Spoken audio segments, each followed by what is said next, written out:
That light's right in my eyes.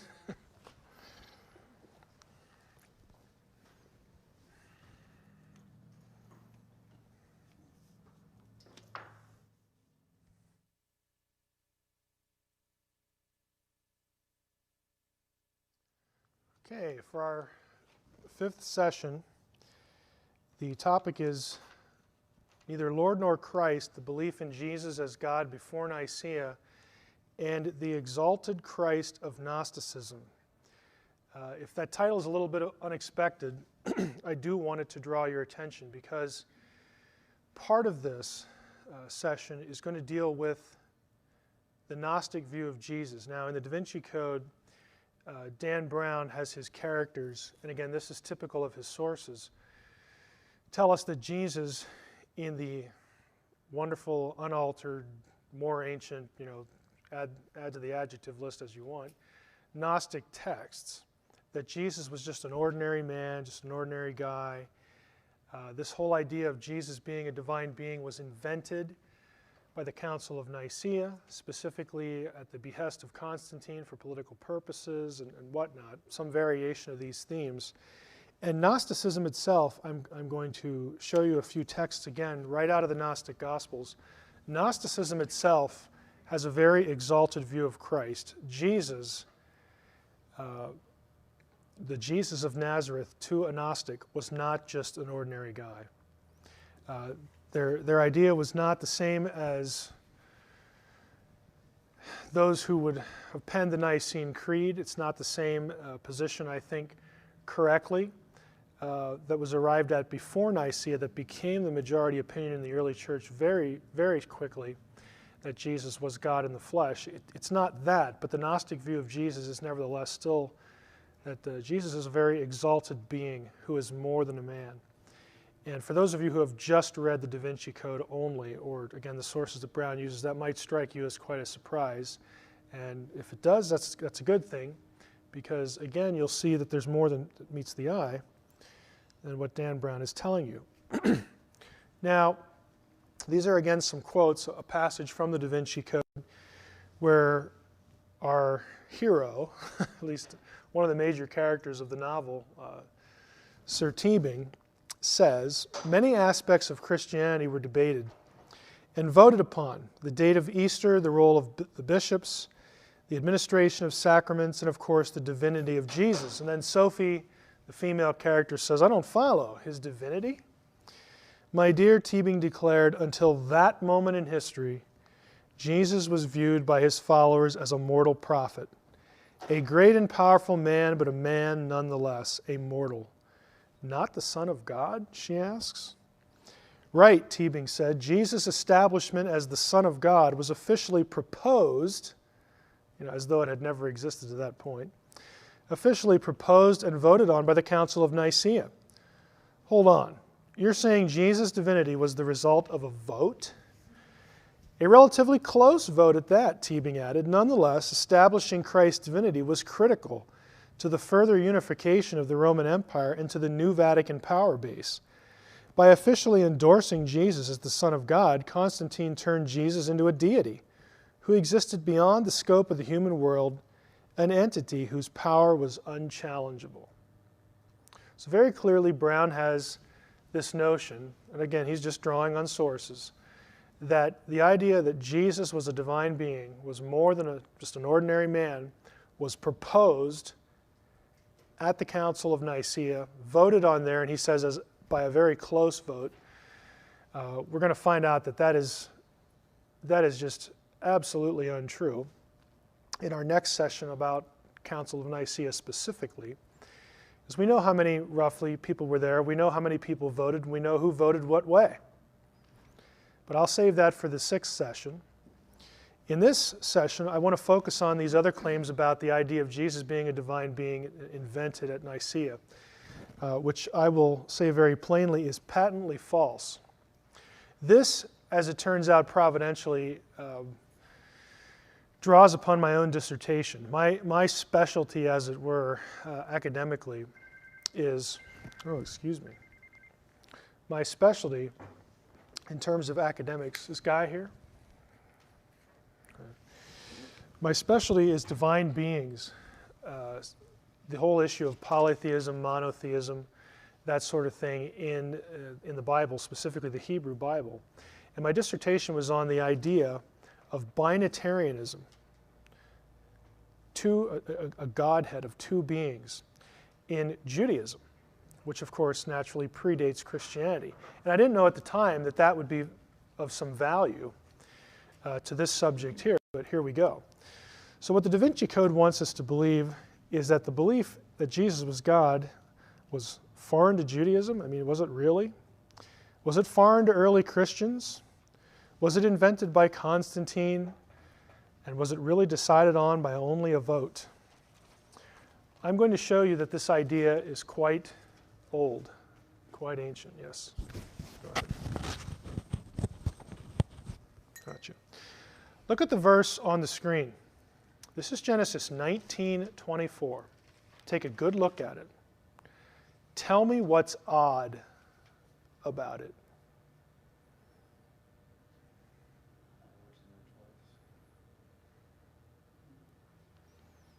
Anybody, what's odd about this verse? Yeah. The word here is Yahweh in both occasions. Then Yahweh rained on Sodom and Gomorrah sulfur and fire from Yahweh out of heaven.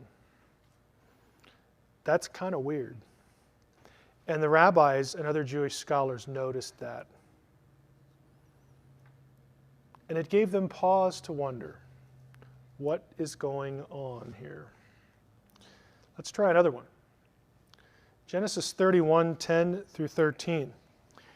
Now this is the account where Jacob, one of the patriarchs, is having some problems with another fellow named Laban, who he is related to by marriage. And Jacob's flocks, his herds, are multiplying exponentially, and Laban's are not. And we read in Genesis 31, in the midst of this little anecdote, in the breeding season of the flock, I, this is Jacob speaking, lifted up my eyes and saw in a dream that the goats that mated with the flock were striped, spotted, and mottled. Then the angel of God said to me in the dream, Jacob. And I said, here I am. And he said, lift up your eyes and see, all the goats that mate with the flock are striped, spotted, and mottled. For I have seen all that Laban's doing to you, basically saying, I know Laban's been cheating you, and I'm going to multiply your wealth here. The important observation for our point is who tells Jacob that? Anybody? Who speaks to Jacob? The angel of God. Well, no, wait a minute. The angel of God says in the next verse, I am the God of Bethel. Now wait a minute. How can the angel of God be the God of Bethel? Now if you know anything about Jacob's history, and we're going to go back to some of these passages, he wrestles with a divine being at this place. Other things happen to him at this place. But the point right now is here you have an angel saying, I'm God. I'm this deity, even though I'm called the angel of God. The rabbis noticed this and thought, wonder what that's about. Exodus 3. Moses said to God, if I come to the people of Israel and say to them, the God of your fathers has sent me to you. This is, of course, Moses getting his commission at the burning bush, and God says, you're going to go back to Pharaoh and say this, that, and the other thing. And Moses is like, well, what if they don't believe me? And he says, if I go back and say, hey, the God of your fathers has sent me to you, and they ask me, the Israelites ask, well, what's his name? What shall I say to them? And God said to Moses, I am who I am. In Hebrew, it's Ehyeh Asher Ehyeh. I am who I am. And he said, say this to the people of Israel, I am has sent me to you. God also said to Moses, say this to the people of Israel, Yahweh, the God of your fathers, the God of Abraham, the God of Isaac, and the God of Jacob, has sent me to you. So this is a passage that connects the I am who I am with the name Yahweh. This is my name. This is my name forever. and thus I am to be remembered throughout all generations. Now, I'm going to ask a dumb question, but it has a point. Did God tell Moses his name? It's not a trick question. Yeah, he says, I am who I am, and my name is Yahweh. Then why do we read this? Exodus 33. Moses said to Yahweh, seeing you say to me, bring up this people, and you've not let me know whom you will send with me. Yet you have said, I know you by name, and you have also found favor in my sight. Moses, this is all nice and well, but now therefore, if I have found favor in your sight, he's speaking to Yahweh, please show me now your ways, that I may know you in order to find favor in your sight. Consider too that this nation is your people. And he said, God says to him, my presence will go with you. Don't take it easy, Moses. My presence will go with you, and I'll give you rest. And Moses said to him, if your presence will not go with me, don't bring us up from here. I need you to be with us, Lord. For how shall it be known that I have found favor in your sight, I and your people?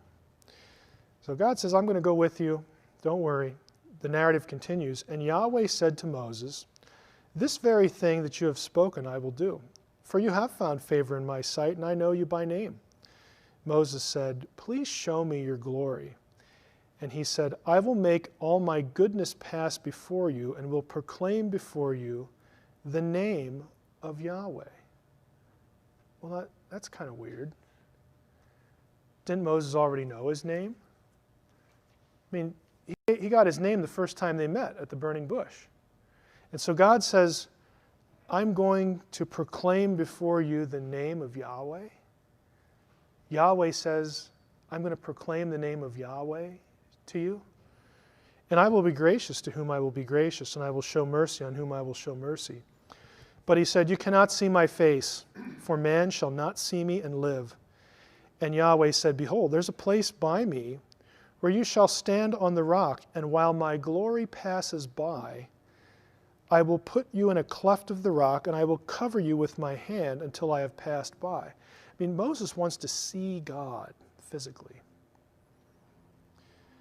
And God says, he answers him by saying, I'll show you the name of Yahweh. I heard your question, Moses. I'll show you the name of Yahweh. But you can't see my face. I mean, catch the incongruity in the language here. You can't see my face. That would be trouble. You'd die. So I'm going to put you in this little cleft of a rock and protect you.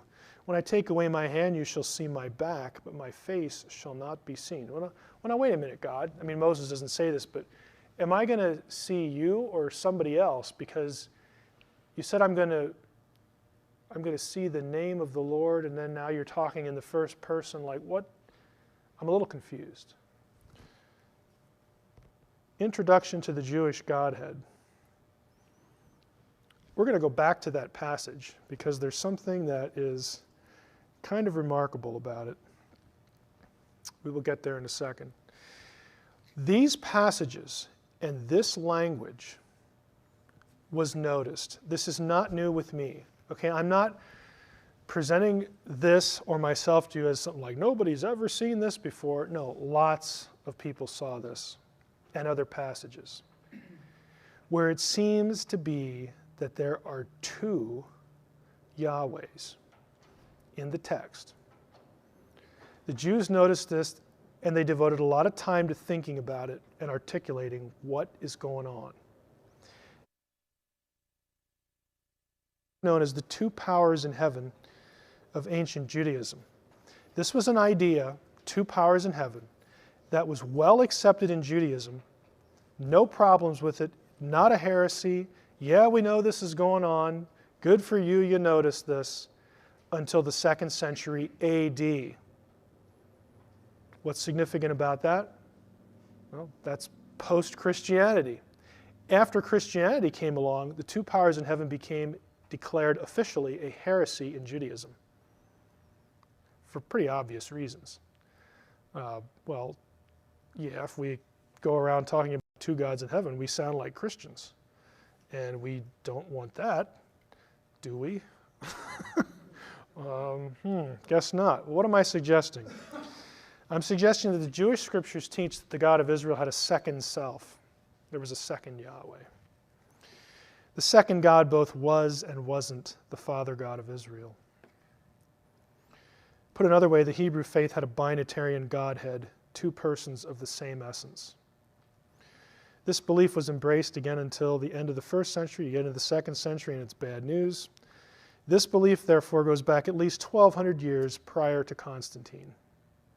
We're not even in the range. There is just no comparison to be made. The best book on this, and it's actually affordable this time, is Two Powers in Heaven by Alan Siegel. Siegel is Jewish. He's a Jewish scholar, still teaching, I believe, at Columbia. Notice the subtitle. You know, fans of Dan Brown and Michael Bajent and the rest, notice the subtitle. Early Rabbinic Reports about Christianity and Gnosticism. That's a clue for saying that Gnostics had the same or similar idea. Jesus was not just an ordinary guy in Gnosticism. The second power in heaven, let's take a look at a few things. Oh, my font didn't work. The name. There's a phrase in the Old Testament, the name of the Lord. Now, if you're a Christian, you're probably familiar with this because of Romans 10. That's in the New Testament. Whosoever shall call upon the name of the Lord shall be saved. Most of the time when the phrase name of the Lord occurs, it's really referring to Yahweh. You know, that it's just his name, it's his reputation or something like that. There are a few passages, though, that are different, where the name is something different. Isaiah 30:27. Just look at the wording. Behold, the name of the Lord comes from afar. In blazing wrath, with a heavy burden, his lips full of fury, his tongue like devouring fire. Now, unless you have four letters, YHWH, floating around somewhere, coming from afar, unless we're like doing alphabet soup, like Sesame Street or something, this phrase, the name of the Lord, is described as though it is an entity, a person, a being that comes from afar. This is personification language. Isaiah 69. Behold, the coastlands await me with ships of Tarshish in the lead, to bring your sons from afar and their silver and gold as well, for the name of the Lord your God, for the Holy One of Israel, who has glorified you. Here the phrase, name of the Lord your God and Holy One of Israel, are in parallel. This is classic Hebrew parallelism, where the thought of one line rhymes with the thought of another. It re-echoes the same thought. The name of the Lord is not just a reputation here. The name of the Lord is the Holy One of Israel. The name of the Lord is God. Sounds kind of strange. Psalm 20, verse 1 and verse 7. May the Lord answer you in the day of trouble. May the name of the God of Jacob protect you. Now, unless the psalmist here is saying, hey, quick, somebody stamp the four letters on my forehead so that I'm protected from my enemies. No, he's saying, I want the name of the God of Jacob to protect me. It's not just four letters, protecting. Four letters don't protect anybody. A person, a divine being protects those who are his. Some trust in chariots and some in horses, but we trust in the name of the Lord our God. Four letters scrawled on something don't win battles for you. Psalm 44, verses 5 and 6. You are my king, O God. Decree victories for Jacob. Through you we gore our foes. Through your name we trample our adversaries. So when the army of Israel goes out, they just shout Yahweh and they win. No, it's through the power of their God, who here is called the name, your name. The name used as though it were an entity, a person, a being. Deuteronomy 12. This is describing, again, the installation of the tabernacle, the place of worship. Verse 4, do not worship the Lord your God in like manner, like the other people do, but look only to the site that the Lord your God will choose amidst all your tribes as his habitation, the place where God lives, to establish his name there. There you're to go, so on and so forth. Verse 11, you must bring everything that I command you to the site where the Lord your God will choose to establish his name. Now, we get a better idea what that means when we hit 1 Kings, when the temple is built. When the priests came out of the sanctuary, for the cloud had filled the house of the Lord, and the priests were not able to remain and perform the service because of the cloud, for the presence of the Lord filled the house of the Lord. Then Solomon declared, the Lord has chosen to abide in a thick cloud. I have now built for you a stately house, a place where you may dwell.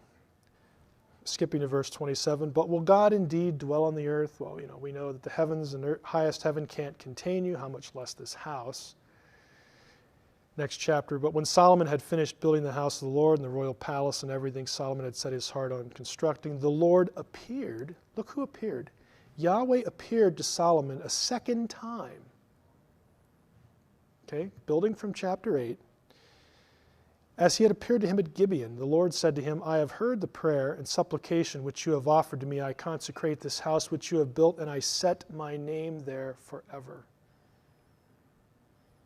There are other passages in Deuteronomy and Kings that talk about, that interchange, here's the point, interchange the name with Yahweh. They're interchangeable statements, interchangeable entities. Back to Exodus 34. Now, we said in Exodus 3 that Moses knew what God's name was. And then Moses says, hey, I want to see you. And God said, my presence will go with you. And Moses said, it's not quite good enough. I want to see you. And God says, I will proclaim my name to you. You will see the name of the Lord. And then in the next chapter we get this. Yahweh said to Moses, cut for yourself 2 tablets of stone like the first, and I will write on the tablets the words that were on the first tablets which you broke. Be ready by the morning and come up in the morning to Mount Sinai and present yourself there to me on the top of the mountain. No one shall come up with you, and let no one be seen throughout all the mountain. Let no flocks or herds graze opposite that mountain. So Moses cut 2 tablets of stone like the first, and he rose early in the morning and went up on Mount Sinai, as Yahweh had commanded him, and took in his hand 2 tablets of stone. Now, just catch this. Yahweh descended in the cloud and stood with him, with Moses there, and proclaimed the name of Yahweh. Yahweh passed before him and proclaimed, Yahweh, Yahweh, a God merciful and gracious, slow to anger, and abounding in steadfast love and faithfulness. Now, I want to illustrate something for you. Guy, can you come up here? You got 2 ways to look at this, and I'm going to ask you which makes more sense. Let's just pretend, for the sake of the illustration, that Guy is Moses, and I'm Yahweh. I descend in the cloud. I stand next to him. Now, are there 2 characters or 3 in what happens? You look at the text. Yahweh descends in the clouds, stood with him there, and proclaimed the name of Yahweh. Do I say Yahweh, and then do I walk past him saying Yahweh, Yahweh, Yahweh? He already knows my name. Or do I come down the cloud, stand next to him, and say Yahweh, Yahweh, Yahweh, the name of the Lord? Are there 2 or 3? Go ahead, thank you. Again, this was the question in the mind of Jews as they looked at passages like this, because Moses already knows the name.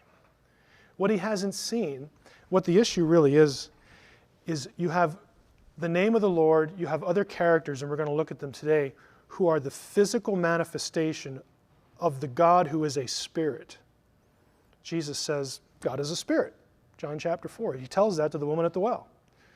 Well, if we assume Jesus is correct, which is probably good authority, then all these other manifestations are physical manifestations of Yahweh's own essence in visible, tangible form, even to the point where you could reach out and touch. And yet the thing that you can touch, the thing that they're seeing visibly, the physical manifestation of this spiritual thing, is also called Yahweh. There is an identification between the two.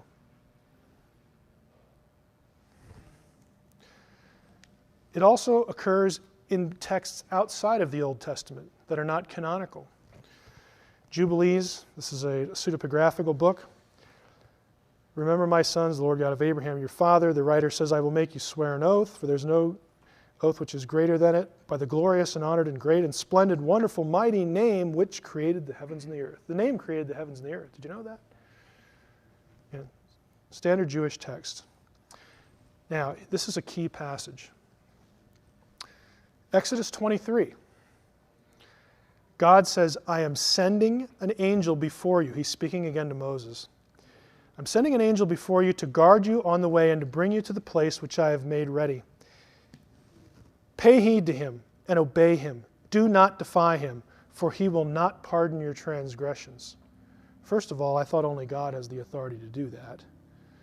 But he says, this angel, you better obey him. He will not pardon your transgressions, since my name is in him.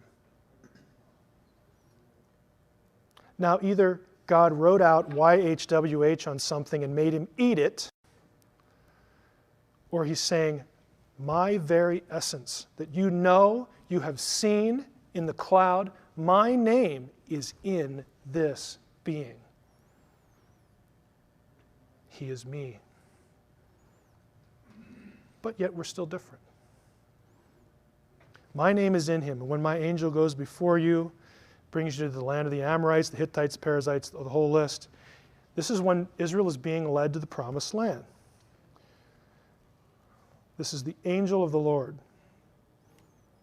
The special angel in Exodus 23, my name is in him, turns out to be the angel of the Lord. We know this from a variety of accounts. We'll go backward in time first. Remember the burning bush? Everybody knows this, Charlton Heston, okay? Guess who's in the bush? It's not just God. Now Moses, tending the flock of his father-in-law Jethro, the priest of Midian, drove the flock into the wilderness and came to Horeb, the mountain of God. The angel of the Lord appeared to him in a blazing fire out of the bush. It's the angel. He gazed, and there was a bush all aflame. The bush wasn't consumed. Moses said, I have to turn aside and see this marvelous sight. Why doesn't the bush burn up? When the Lord, in the Hebrew it's Yahweh, when Yahweh saw that he had turned aside to look, God called to him out of the bush. Moses, Moses, he said, here I am. Takes his sandals off, verse 6. He said, you better take the sandals off, you're on holy ground. I am, the voice said, he said, I am the God of your father, the God of Abraham, the God of Isaac, the God of Jacob. Now we have first person language, but there's more than one being in the bush. Leviticus 11:45. I am the Lord who brought you up out of the land of Egypt to be your God. Who brought Israel up out of the land of Egypt? Yahweh. Deuteronomy 21, same thing. The Lord your God brings you up. Who brought Israel up out of the land of Egypt? Yahweh. Oh, well, then why do we read this? The angel of the Lord came up from Gilgal to Bochim and said, I have brought you up from Egypt.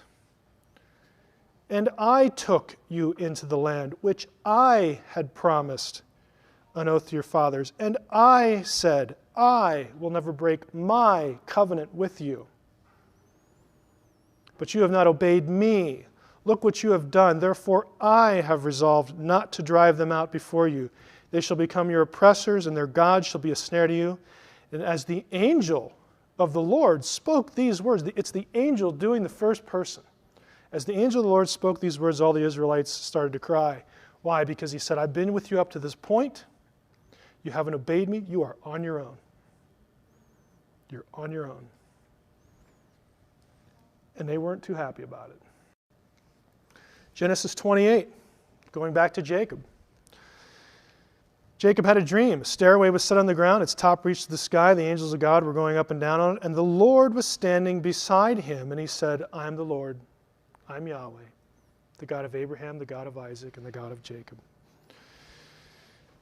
Jacob awoke from his sleep and said, surely the Lord's present in this place, and I didn't know it. He named the site Bethel. That's important. Genesis 32. The same night, this is a little bit later in Jacob's life, Jacob arose, Jacob was left alone, and a man wrestled with him. This is a physical entity, described as a man wrestling with Jacob. They're actually touching. Okay? A man wrestled with him until the break of dawn. When he saw that he had not prevailed against him, he wrenched Jacob's hip at its socket, so that the socket of his hip was strained as he wrestled with him. And he said, let me go, for dawn is breaking. But Jacob answered, I will not let you go unless you bless me. He says, what's your name? Jacob. And he said in verse 29, your name shall no longer be Jacob, but Israel, for you have striven with an Elohim. You've striven, you've fought with God, or a God. Either way, it's a divine being. And man, and you've prevailed. Jacob asked, pray me, tell me your name. And he said, you must not ask my name. And he took leave of him there. So Jacob named the place Peniel, meaning I have seen Elohim. I have seen El. I have seen God. Hosea, the prophet, referring back to this chapter and to this episode, says this: the Lord once indicted Judah and punished Jacob for his conduct, requited him for his deeds. In the womb, this refers to the way Jacob was born. In the womb, he, Jacob, tried to supplant his brother, grown to manhood. He strove with a Elohim. He strove with an angel and prevailed. Point blank, the angel is an Elohim. This is my favorite passage in the Old Testament. I just love this one. This is cool for language geeks like me. But Israel, that is Jacob, remember Jacob's name got changed to Israel. Israel stretched out his right hand and laid it on Ephraim's head. This is when Jacob is about to die. He's blessing his children, Joseph's children. He stretched his hand out, lays it on Ephraim's head, though he was the younger, and his left hand on Manasseh's head, and crossed his hands, although Manasseh was the firstborn. And he blessed Joseph. These are Joseph's two kids. He blessed Joseph, saying, the God in whose ways my fathers Abraham and Isaac walked, the God who has been my shepherd from my birth to this day, the angel who has redeemed me from all harm. And here's the kicker. May he bless these lads. Who's the he? Is it God or is it the angel? And the answer is yes. The verb is singular. This is a complete, tight identification of the Malach Adonai, the angel of the Lord, as God. There are two. And this is where the idea of a Godhead comes from. These passages. This is not a Christian invention. This is not something Constantine came up with and sucked out of his thumb for political reasons. This is in the text. Jude 5, and here's some of the neat things about what the New Testament does with this. Jude writing, it says, now I want to remind you, although you once fully knew it, that Jesus, who saved a people out of the land of Egypt, afterward destroyed those who did not believe. Well, now wait a minute. I thought God delivered them out of the land of Egypt. I thought the angel delivered them out of the land of Egypt. Jesus delivered them out of the land of Egypt.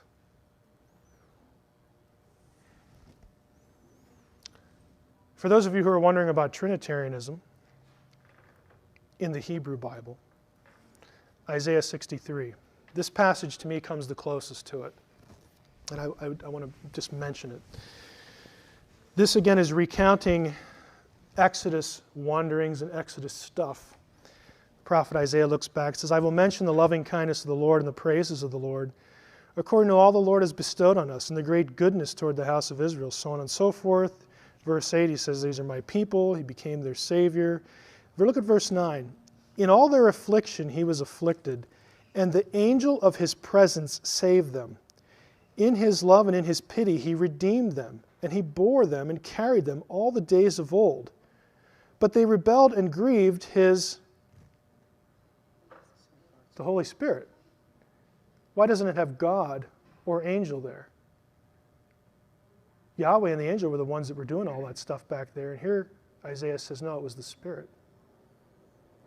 Now again, I don't have time to go through all the passages in both Testaments that demonstrate a Godhead in both Testaments. This is only to give you an idea.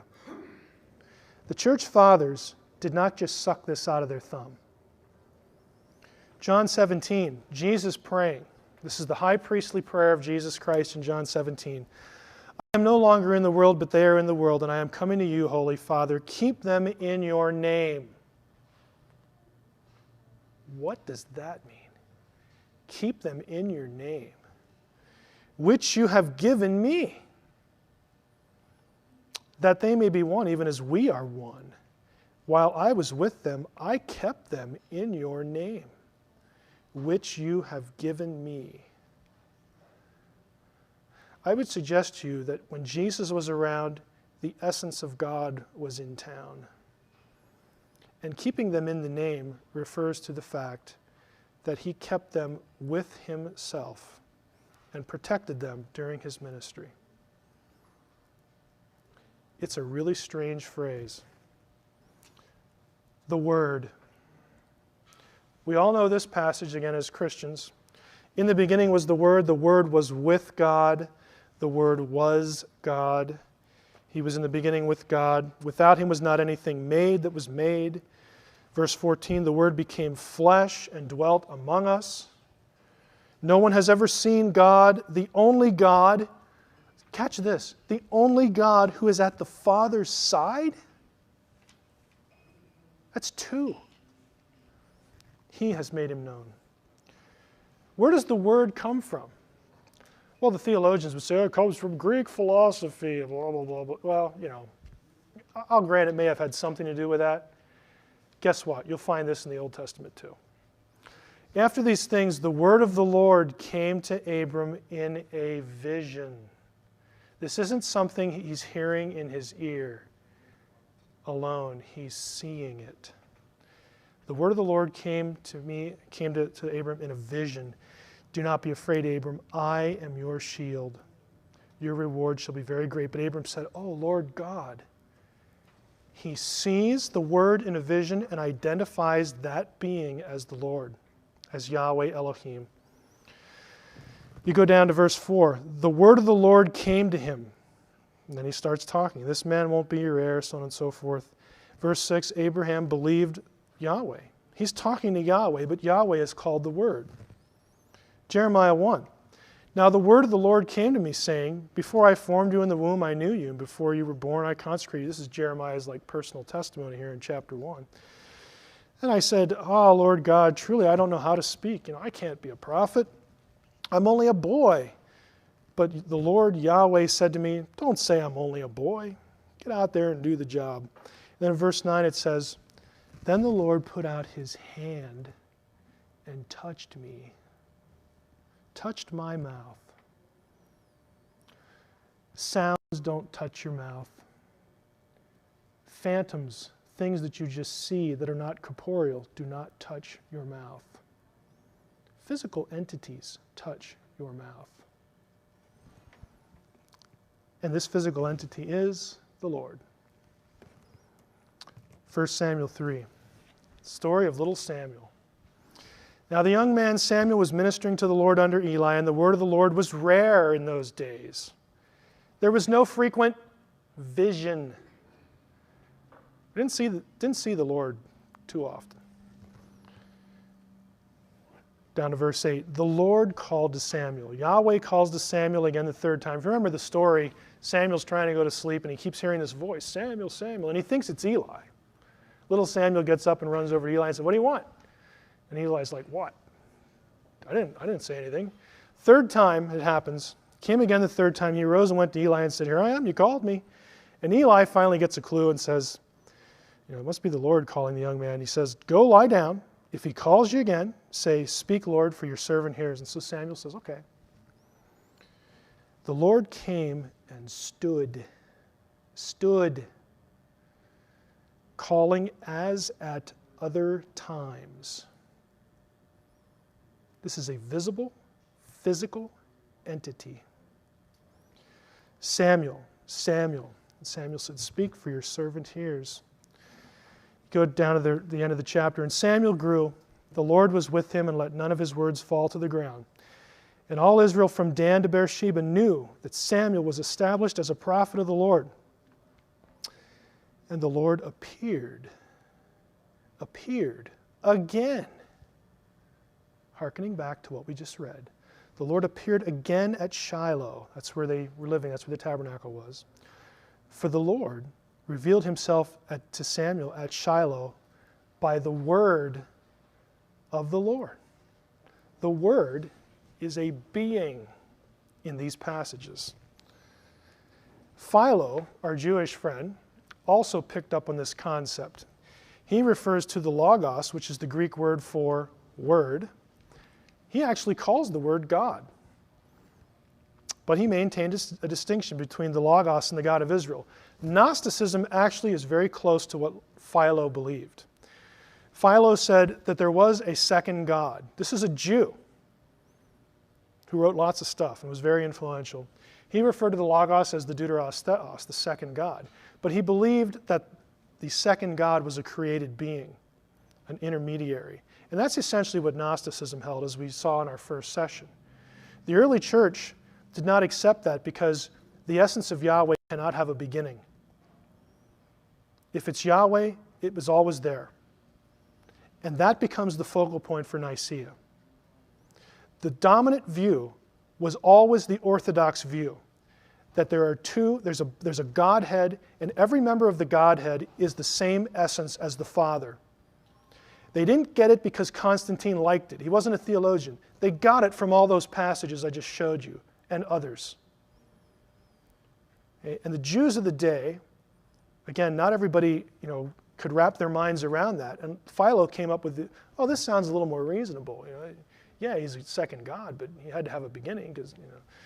And those became the two tracks, the two views. The rider on the clouds.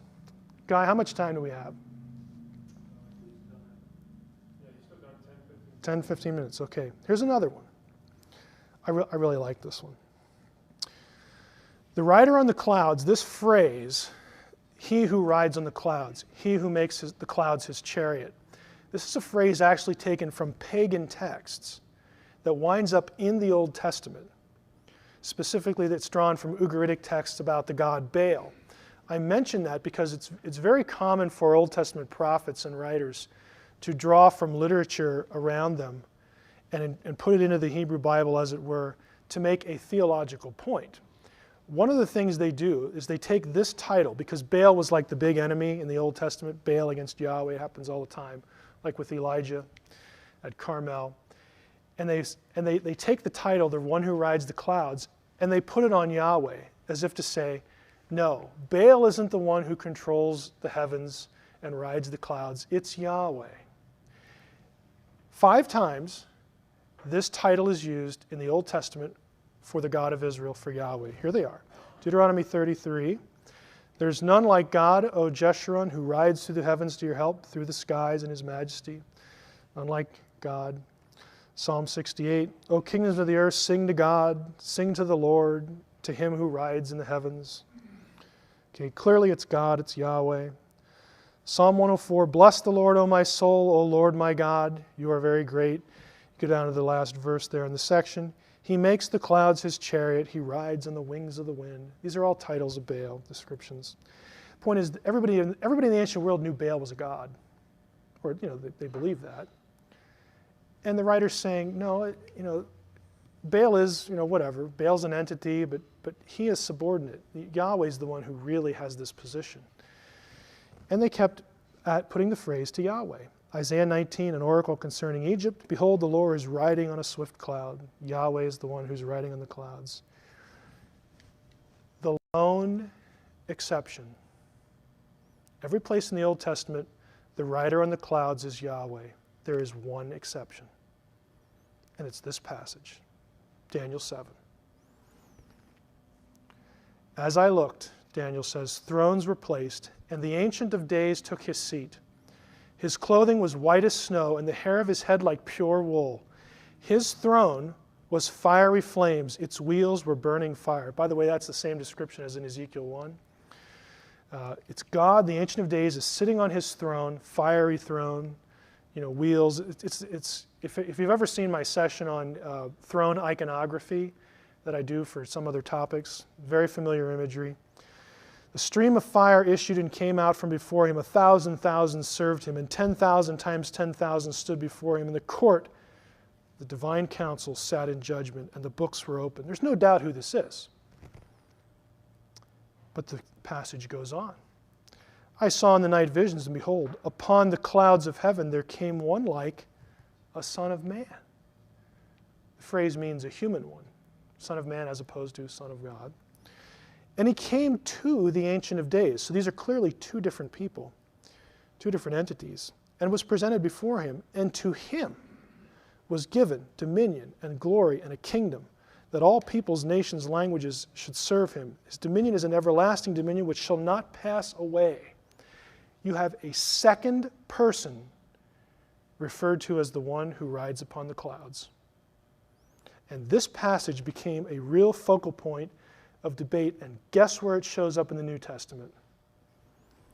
Then those who had seized Jesus led him to Caiaphas the high priest. Jesus is brought in front of Caiaphas. And the high priest says to him, verse 63, I adjure you by the living God, tell us if you are the Christ, the Son of God. They're getting tired of this. Quit beating around the bush. Are you the Son of God or not? And Jesus said to him, well, you've said so, but I tell you, from now on, you will see, he quotes Daniel 7:13, you will see the Son of Man seated at the right hand of power and coming on the clouds of heaven. Jesus' favorite title for himself in the Gospels was Son of Man. I'm the human one. I get to be human. Isn't that cool? Jesus thought it was cool to be human, to be embodied as a man. And he stands before Caiaphas, and Caiaphas says, this is a serious situation. This is life and death. And Caiaphas says, okay, tell us who you are. And Jesus gives us this throwaway, what are you quoting Daniel 7? Well, just yes or no would suffice. And he quotes Daniel 7:13 and says, I'll tell you who I am. Hereafter you'll see the Son of Man coming upon the clouds. And you know how we know that the Jews knew he was claiming to be God? The very next verse. Then the high priest tore his robes and said, he has uttered blasphemy. We don't need any more witnesses. This guy is claiming to be God. He is claiming to be the one who rides on the clouds. He's a blasphemer. There's no ambiguity. When you read these the news media, who did Jesus think he was? I think Caiaphas got the message. Maybe people today don't, but Caiaphas certainly did. Again, the main source here is Siegel, and I draw your attention again to the subtitle, Gnosticism. If you want a book on Jesus in the Nag Hammadi writings, I recommend this one. It's a scholarly title, somebody's dissertation work again, but it's the most thorough thing there is, Jesus in the Nag Hammadi writings, just so that you can check up on me. Going back to Dan Brown's quote, my dear, Teabing declared until that moment in history, Jesus was viewed as just a mortal prophet, just a man. Well, let's take a look in the Nag Hammadi texts again. The Apocryphon of John. We look at the text here. Let's see if I can find it here. Did I mark it up here? No, can't see it visually. The teaching of the Savior, the revelation of the mysteries, the things hidden in silence, even these things he taught John, his disciples. It happened one day when John, the brother of James, who were the sons of Zebedee, came to the temple, that a Pharisee named Aramanius approached him and said to him, where is your master whom you followed? And he said to him, he's gone to the place from which he came. This is after Jesus' death. The Pharisee said to him, "With deception did this Nazarene deceive you. He filled your ears with lies and closed your hearts and turned you away from the traditions of your fathers. Then I, John, heard these things, or when I heard these things, I turned away from the temple to a desert place." Kind of hit me pretty hard, John says. "And I grieved greatly in my heart, saying, well, then how was the Savior appointed, and why was he sent into the world by his Father? And who is his Father who sent him, and of what sort is that aeon to which we shall go?" Then why did the Father, remember, in Gnosticism, the God, the ultimate God-Father thing? Why did he send him into the world then? Not just an ordinary guy if the ultimate God is sending him somewhere. Know who Christ is. This is the teachings of Sylvanus, another Gnostic text. And acquire him as a friend, for this is the friend who is faithful. He is also God and teacher. I'm sorry, Dan Brown, you are incorrect. Okay, these are the Gnostic texts. Know who Christ is. He is God and teacher. This one, being God, became man for your sake. Frankly, folks, this could go right into the New Testament. This could go right into orthodoxy. Now, I'm not saying that the Gnostics understood the language the same way, but they're saying this is a God who became man.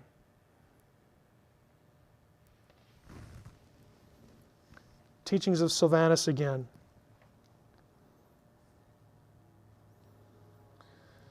Let's see. Do not tire of knocking on the door of reason, the middle section here. Do not cease walking in the way of Christ. Walk in it so that you may receive rest from your labors. If you walk in another way, there will be no profit in it.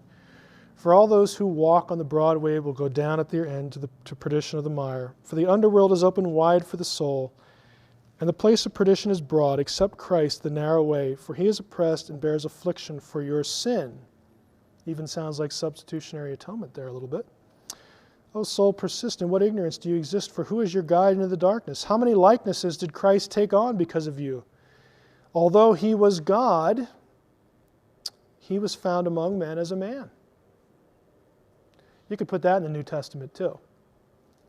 The only thing different is likeness says, the plural. Because the Gnostic view of what's going on here is a little different than the Orthodox view. This is the classic passage from, guess where? The Gospel of Philip, the one that everybody quotes in relation to the Da Vinci Code. Same text. Jesus took them all by stealth, for he did not appear as he was, but in the manner in which they would be able to see him. He appeared to them all. He appeared to the great as great. He appeared to the small as small. He appeared to the angels as an angel and to men as a man. Because of this, his word hid itself from everyone. Some indeed saw him, thinking that they were seeing themselves. When he appeared to his disciples in glory on the mount, he was not small, he became great, so on and so forth. What the Gnostic view of Jesus was, and again, we'll have to quickly go through this. The Gnostic position about Jesus was this: Jesus is not just a man. He was a God. He was one of these aeons. And so was the Christ. Jesus and the Christ are two different things, two different entities in Gnosticism. What the Gnostic scriptures, and Michael Bagent and others make a big deal about this, there are certain Gnostic passages, and this is one of them and some of the other ones, where Jesus he's crucified, but yet it's not really him. Jesus is like looking at some man they're crucifying and standing there laughing, thinking, the archons, those evil entities think they got me, but they really didn't. I'm over here. It's not really me. And Bagent and Lee will take this in their minds as evidence that it wasn't the real Jesus. They don't understand Gnosticism. To the Gnostic, the eon comes down, becomes a human being, but it's like a shell. It's like a facade. It's like a, I'll use the word deception, but I don't mean it to be negative. It's just as the Gospel of Philip said, Jesus appeared as he needed to appear when he needed to appear as that. So Jesus is faking them out. He comes down, he manifests himself as this man, Jesus, the heavenly Jesus. If you're familiar with Platonic philosophy, this is another stream in Gnosticism. that there's the ideal, there's the cosmic Jesus, and there's the earthly Jesus. And the earthly Jesus gets killed, but the cosmic Jesus is still up here having a good time, untouched, unscathed. Okay. If anything, what the Gnostics did was they downplayed the humanity of Christ. They didn't think he was really, this God in flesh, and that was it. It's sort of a disguise, is what they're looking at. Treatise of the Great Seth, again talking about the crucifixion here. I know I have to hurry a little bit. Right up here, I did not die in reality, but in appearance, lest I be put to shame by them, so on and so forth. This is the Gnostic view, and I've just summarized it for the sake of time. Summary again. What I want to convey to you, I know this was a longer session because there's a lot here, and I'll grant you this is my favorite part of the whole thing, which is why it took longer. The idea that Jesus was the second power in heaven, a God in flesh, is built upon stuff that's in the Jewish Bible, and the church comes out of Judaism and accepts the Jewish Bible as inspired revelation from God. This idea precedes the Council of Nicaea by at least 1,200 years. That's a millennium plus some. Constantine did not invent this. Okay? This is something that Jews, before there even was a Christianity, noticed, tried to deal with, tried to articulate. And when Jesus came along and the Christians said, we know who the second power is. It was this guy who lived among us. And by the way, you just crucified him. But there was a reason for that. And we'll tell you about it. Okay? It's not something that was contrived at the Council of Nicaea. Any questions? Yes? I've always had a little bit of problem with the concept of Trinity, and that it seemed to be too limiting in what the essence of God really was. And noticing the inconsistencies, I've seen 3 or 4 manifestations here, or maybe even 5, of what we could say would be the essence of God. Does it go beyond that? When you say 3 or 4 or 5, you're referring to? The different personages or revelations, in other words. Like the name, the glory. We didn't cover the glory. We didn't cover what scholars call the divine man. And specifically that would be a situation like Exodus 24 or Ezekiel 1, where the person seated on the throne is described in physical bodily terms. I saw his feet, I saw his legs. So that scholars refer to that as the divine man. We also didn't talk about, my dissertation actually focused on non-biblical stuff. In other words, how did Jews between the Testaments try to deal with this? And so you have a whole separate category of trying to explain who the second power was in other terms. They would take things like phrases like the friend of God, the warrior of God in the Old Testament, and they would say, well, the second person must be, who was the friend of God? Abraham. When Abraham died, then he got to sit on the throne, and yeah, I know he was around before Abraham, but it's kind of weird, but God can do anything. I mean, they were trying to fit people and angels and persons into the second category. Some people thought it was Michael. Some people thought it was Gabriel. Some people thought it was Elijah because he was taken up and never died. I mean, there are about a dozen explanations that Jews offered in the period between the Testaments for the second power, and we didn't go over any of that stuff. In a sense, are we still doing that now? I think when we talk about Trinitarianism, we're still sort of asking the same questions. Yeah, we're still trying to put that Right. Godhead in a box. Now, I'll be honest with you. I spent a couple years in seminary. I never ran into any of this stuff. I was never taught this. What changed my life, and it sounds goofy, but when I tell people this, I really mean it. Ugaritic changed my life because for the first time, I had to study an ancient alphabetic cuneiform text, and the reason why it's important is because the description of the divine host, the heavenly host at Ugarit, is often used in the Old Testament. And when you're forced to look at comparative material that is in some cases word for word and letter for letter brought into the Hebrew Bible. And then the prophets or the psalmists will do things with that to illustrate concepts. When you start looking at comparative material and you start getting into this, well, I keep coming across this two powers debate. What's that? When you get exposed to the literature, the broader ancient world, that is how I bumped into this. And it became a fascination for me, this whole thing about divine counsel and the nature of the heavenly host and whatnot. I didn't get any of this in seminary. The most surreal experience I've had doing this kind of lecture, at the University of Wisconsin, I taught for 3 summers in a non-credit situation. The first year I was in, it was one of these things where they went around to grad students and they said, hey, suggest a class, and if we like it, you can teach for us. So I suggested angelology. Oh, that sounds kind of interesting. Well, let's do that. We've never had that before. I walked into the room. There's 40 people in the room, and I start doing this. And they were all Jewish.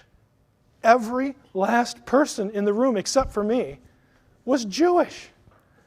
And the way I found out was no one threw anything at me. But somebody raised their hand and said, it was like 5 minutes into this, my rabbi never told me this. And it's like, well, are you Jewish? Yeah. And everybody's like, yeah, I am too. And it's like, everybody in the room's Jewish, and I'm standing there. It's like, well, I got to fill up the hour, so like, what do I do now? But you go through it with them because they know their text. Some of them did anyway. And it's like, I actually had one of them say, in front of everybody else, in front of their peers, I understand now why people became Christians. I get it. You don't get it. You go to seminary, you don't get into this nitty-gritty stuff. And for me, it just has become a fascination. This is where I spend most of my time, doing this stuff.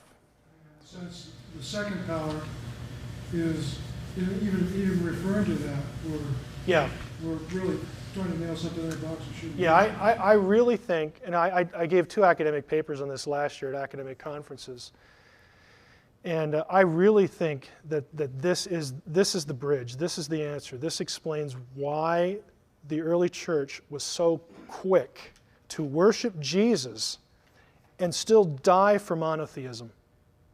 That is probably the thing that offends me most about the Da Vinci Code. This idea that all this was invented. I'm sorry, but there were hundreds and probably thousands of people who were put to death by the Romans, and in some cases I'm sure Jews as well, because they worshiped Jesus as God, but they refused to bow the knee to the Roman emperor who claimed to be a deity. And the Romans thought this was insane.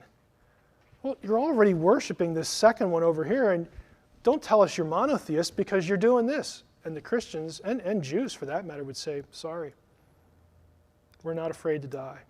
And I think what Dan Brown and his sources do with this material just makes that a mockery. So for me personally, that's my biggest irritation with the book. But that's just me because I'm thinking about this. And I'm not saying Brown's out to do that. He's not. But that's just me personally. Go ahead. How does this connect to the only begotten? In other words, I think when a lot of people hear that, they think of the birth of Jesus. The begotten takes place before time. Yeah, part of the problem is the chronological. It's a twofold problem. Actually, it's a threefold problem. Part of it is a word like begotten does convey chronology, because we have the sense that it implies a beginning. The early church, though, used that term to distinguish the idea behind that term from being created, the Nicene Creed. The Son is begotten but not made. So they knew there was a distinction there that they had in their heads. We have lost that because we just don't use words like begotten. So that's the second issue. The third issue is it's a terrible translation.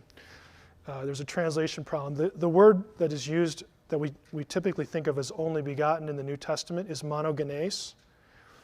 It used to be assumed that came from monos, which is alone or only, and it came from the verb genao. So only, genao means to beget, to give birth to. And so the supposition was that it meant only begotten. After there was a lot of other Greek papyri discovered in the late 19th century and early 20th century, by the way, when papyri are discovered, the neat thing that does is it widens the vocabulary, the known vocabulary and the known meaning range of a certain word. It was discovered, and this is 100 years old, it was discovered that monogenes does not come from monos and genao. It comes from monos and gene, which means unique or kind. So Jesus is the monogenes. He is the unique kind. He is the only kind of something. And the way we know that that's what's going on in the New Testament is in Hebrews chapter 11, the word monogenes is used of Isaac. Think back to your Old Testament. The writer of the Hebrews calls Isaac the monogenes. Isaac is the son of Abraham. Here's the question. Was Isaac Abraham's only son? No. He had Ishmael first. Isaac wasn't even the firstborn.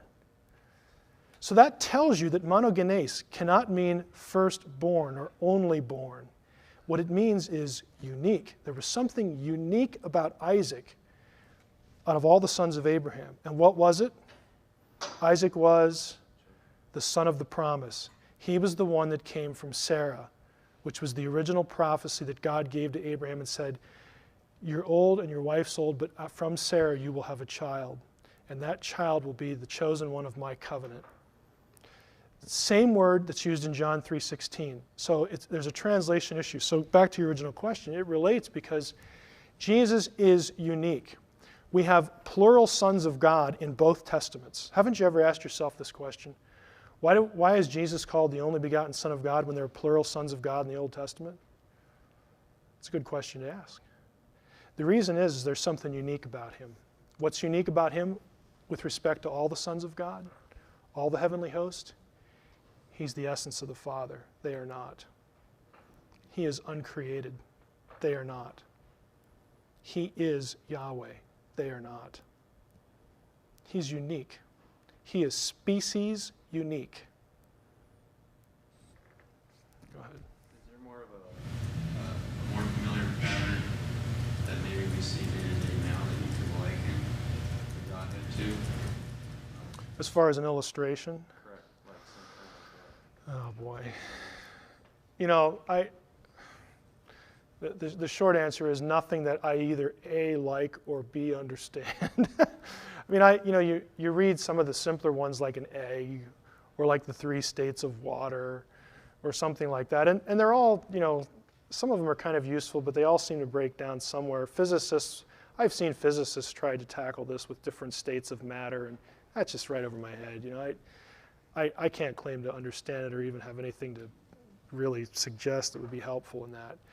It just seems difficult at times because well, at least in most Jewish circles, one thing that they proclaim being Shema.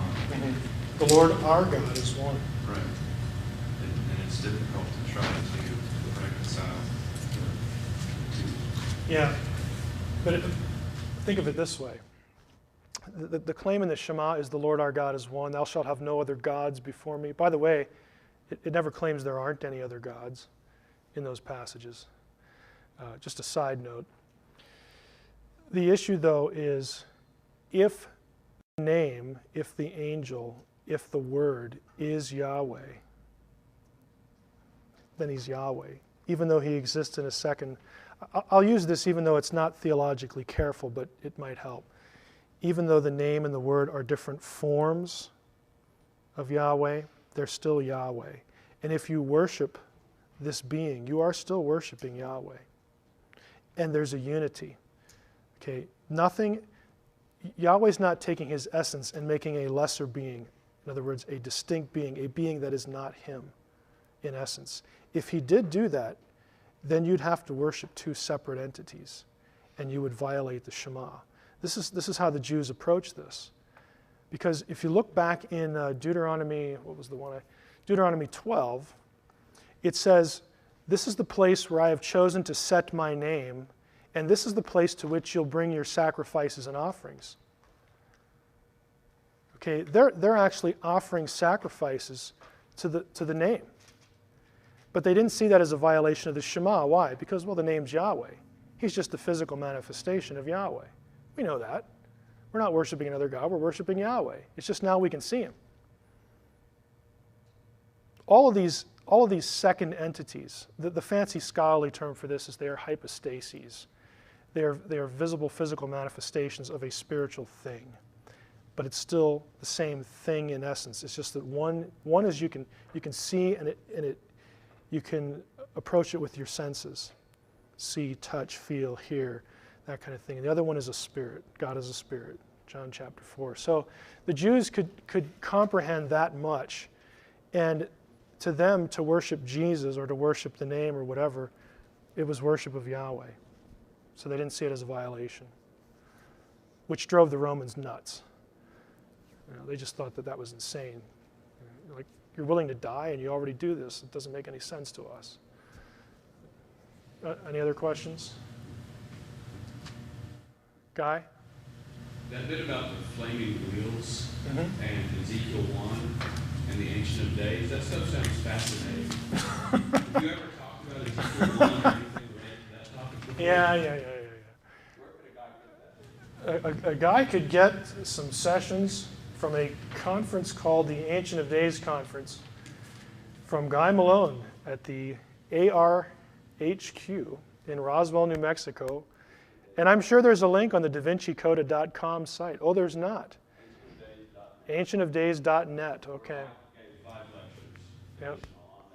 Yeah, Guy has some lectures on different topics related to that. That was a very nice plug, Guy. Any other questions? Okay, let's break a couple minutes.